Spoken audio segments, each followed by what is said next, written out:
ఇప్పుడు ఒక వార్త వైరల్ అవుతుంది. అది అంబటి రాంబాబు ఒక స్టేట్మెంట్ ఇచ్చాడు. అదేంటంటే తెలుగుదేశం, జనసేన కలిసి ఉంటేనే, పవన్ కళ్యాణ్, చంద్రబాబు కలిసి ఉంటేనే వైసీపీకి లాభం అని ఒక స్టేట్మెంట్ ఇచ్చాడు. దీని పట్ల రియాక్షన్స్ మొదలైనాయి.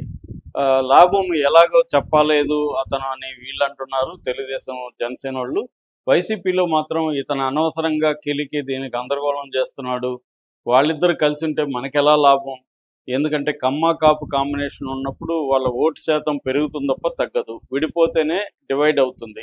డివైడ్ అయినప్పుడు ఓడించవచ్చు అనేది వీళ్ళు అనుకున్నారు. ఎందుకంటే 2019లో విడిపోయారు. 2014లో కలిసి ఉన్నప్పుడు గెలిచారు. మళ్ళీ 2009లో విడిపోయినప్పుడు చంద్రబాబు ఓడిపోయాడు.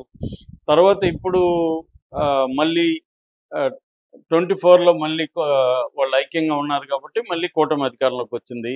సో ఇప్పుడు మళ్ళీ విడిపోతే కదా వైసీపీకి లాభము. కానీ విడిపోకపోతేనే వైసీపీకి లాభం అని అంబటి ఎలా చెప్తాడు అని వైసీపీ వాళ్ళు కూడా చాలామంది అంబటి మీద విరుచుకుపడుతున్నారు.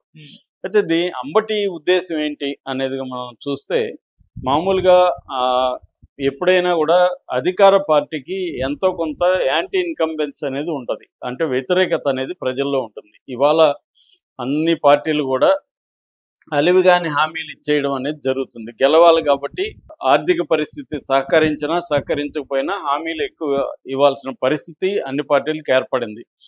మోడీ లాంటి వాళ్ళే ఒకప్పుడు ఉచితాలకు వ్యతిరేకం అని చెప్తున్న మోడీనే బీహార్లో ఇవాళ వాళ్ళ కూటమి 10,000 స్త్రీల అకౌంట్లో వేసింది, నిరుద్యోగుల భృతి ప్రకటించింది, ఇవన్నీ చేస్తుంది. ఎందుకంటే ఇవాళ దేని మీద ఒక దాని మీద నమ్ముకుంటే కుదరదు. ప్రజల్ని ఏదో ఒక రకంగా మభ్యపెట్టి ఓట్లు వేయించుకోవాలి అన్న దీంట్లో ప్రతి పొలిటికల్ పార్టీ ఉంటుంది. ఎందుకంటే అధికారంలో ఉన్న పార్టీకి ఖచ్చితంగా యాంటీ ఇన్కంబెన్స్ అనేది పనిచేస్తుంది. సో దానివల్ల రాంబాబు ప్లాన్ ఏంటంటే యాంటీ ఇన్కంబెన్సీ ఎక్కువ మంది దీంట్లో బయటకు వస్తే వీళ్ళు యాంటీ ఇన్కంబెన్స్ అనేది చీలిపోయి, అంటే ప్రతిపక్షాలు ఎక్కువ ఉన్నప్పుడు చీలిపోయి అది అధికార పక్షానికి ఉపయోగపడుతుంది అనేది ఈయన ఉద్దేశం. కలిసి ఉన్నారనుకో యాంటీ ఇన్కంబెన్స్ అంతా గుంపగుత్తగా వైసీపీకే పడుతుంది అనేది ఆయన ప్లాన్. అది ఒక రకంగా లాజికల్గా కరెక్టే.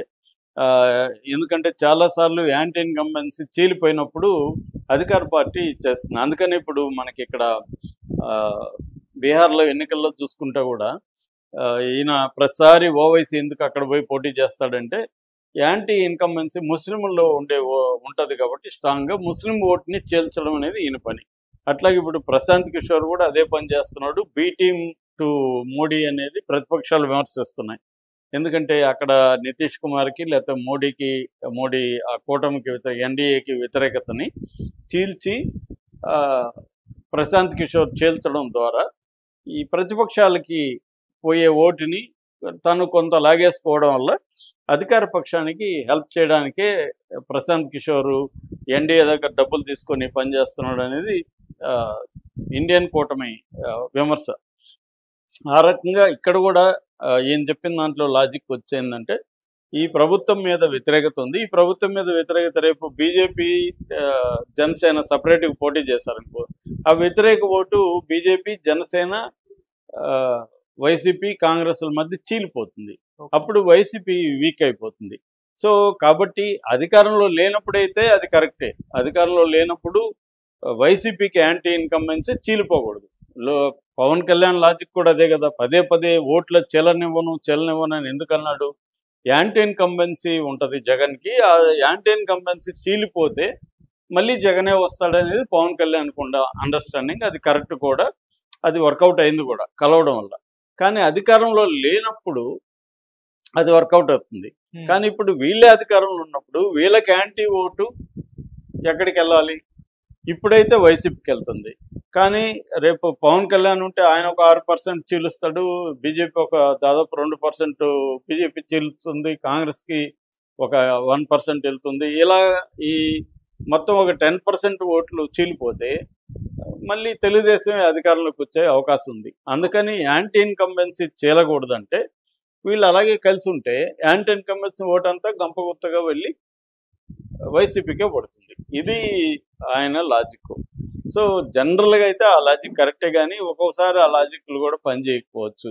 ఎందుకంటే అంత యాంటీ ఇన్కంబెన్స్ ఉండాలి, అదంతా కూడా వైసీపీ ఆల్టర్నేటివ్ అని చెప్పి వైసీపీ నిలబడగలగాలి, ఇవన్నీ ఉన్నాయి. చాలా చోట్ల అది రాంగ్ అని కూడా ప్రూవ్ అయింది. కాబట్టి ప్రతి థీరీ అన్ని సార్లు అన్ని సమయాల్లో వర్కౌట్ అవ్వదు. ఇదొకటి. రెండవది వైసీపీ చంద్రబాబుని పవన్ కళ్యాణ్ని చీల్చాలని ఎందుకు ట్రై చేస్తుంది? ఎప్పటి నుంచి అధికారంలోకి వచ్చినా కూడా వాళ్ళ పనేంది? పవన్ కళ్యాణ్ని చంద్రబాబుని చీల్చాలని రకరకాల కథనాలు, స్టోరీలు చేస్తున్నారు.